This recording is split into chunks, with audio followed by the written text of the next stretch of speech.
Hello, and again we're together. Not by chance, but because God put us together for His glory. Isn't that marvelous? I hope you have your pen, paper, Bible, or even computer, because we're still talking about hope. You know, I don't know why I can't leave hope alone. Could it be that many of you are suffering with hopelessness? Could it be that the economy, the time, the troubles, the calamities have caused you to just give up on God, give up on yourself, and give up on your dreams, and give up on what God has for you? I just think that's why God won't let me leave this subject alone. So let's go and see what God has to say about hope today. And I have in the studio with me my dear friend, Reverend Dr.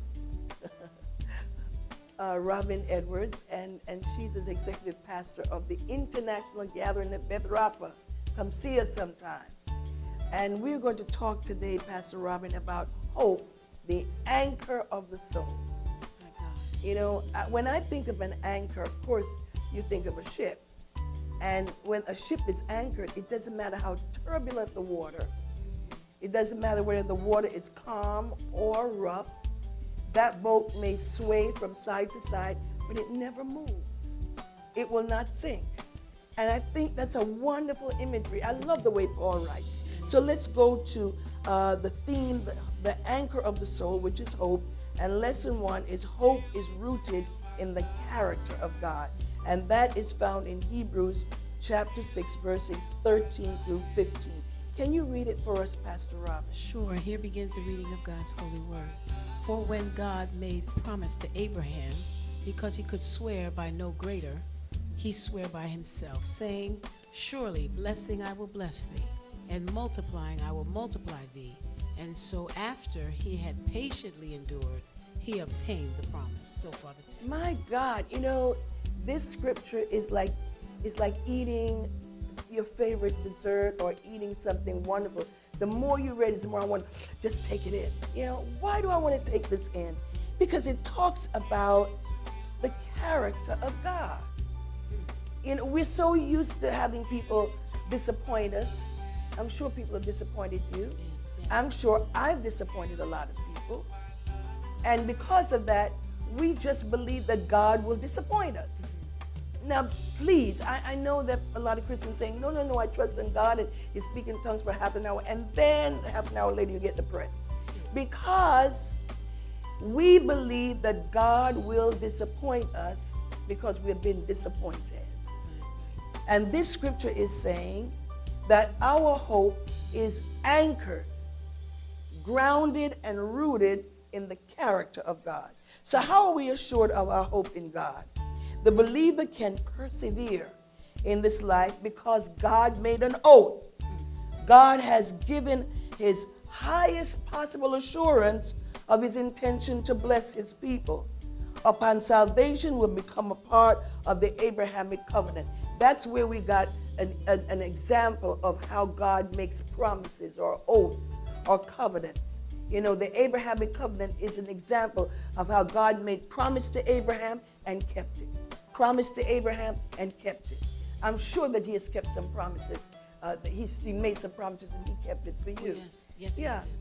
I mean, we can just look back on our lives. You're here today because of the promise of the Lord. Yes. You know, I'm alive today because of his promise. Because he cannot lie. You know, when you make an oath, you have to swear. We're not talking about cursing now. And some of us only think that swearing is cursing. When you go to the court, you put your hand on the Bible and you said, what? I swear to tell the whole truth and nothing but the truth, but so help me God. That means that I am putting myself on the line. I'm saying that you can trust me because I am not going to be untrustworthy. And what the scripture is saying is that God made an oath. Now, usually when an oath is made, you have the inferior party and you have the superior party. When God made an oath to Abraham, he made it upon himself, upon his character, upon his immutability. Why? Because there's nobody greater than he is. You know, who is greater than God? Nobody. So he couldn't find anybody to swear by. I mean, this is a preaching moment right here, so I beg your pardon, because he couldn't find anybody who could what? Be equal to his character. There's none holy like him. There's none righteous like he is. There's no one who can be consistently faithful like God. So there's nobody to swear by. And so because you can trust him, because he what? He cannot lie. He made an oath based on himself. Genesis 22:16 and says, by myself have I sworn, saith the Lord. The promise is secured in his immutability.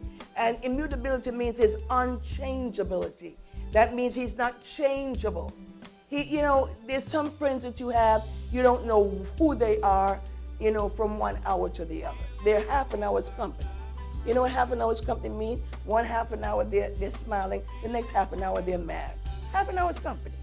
God is not half an hour's company. He is the same yesterday, today, and what? Forever. You can trust him. His words are the same. He doesn't alter them according to our moods. He doesn't change them according to circumstances. He says, I love you. I know you're miserable and low down, but I love you. You understand? I'm going to deliver you. I know you went right back in that dirty pit, but I am going to deliver you. And he bases those promises on his character. He says, as I live, saith the Lord. This is usually the form of God's commitment to his people. Our hope is rooted in God's character. He is unable to lie. His immutable nature, he is sovereign. Now, it's not that he will not lie. Because, I can say to you, I'm not going to lie to you. That's not the case with God. He cannot lie. I want somebody to be encouraged today. You're so used to being around lying people. Have you ever been around lying people? They lie for no reason. Did you go outside? No. And they've been outside all day. All right? I mean, come on. That's nothing to lie about. You have $5? No. And they have $150 in their pocket. God is not like that. Whatever he says, he will do, because he cannot lie. There's one thing that God cannot do. He can't lie. So our hope is rooted in that. We're anchored in that. Numbers 14:21. But as truly as I live, all the earth shall be filled with the glory of the Lord. In other words, I said I'm going to do it, and I plan to do it. So today, I want you to know that you have a God who holds to his word, true to his word. So let's look at our reflections on this lesson. Yes, take the time to study the character of God.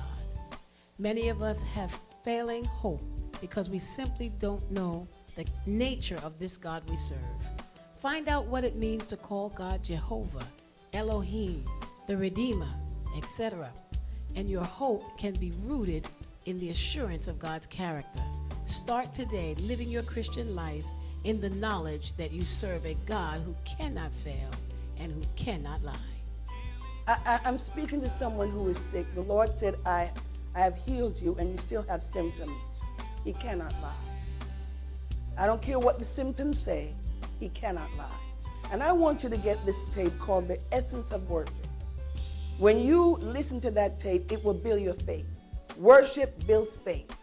Faith builds hope. Worship builds faith, and faith builds hope. You're going to hold on to God just a little longer, and you're going to believe that in the future, he will bring forth his word, his manifested promise, because he cannot lie.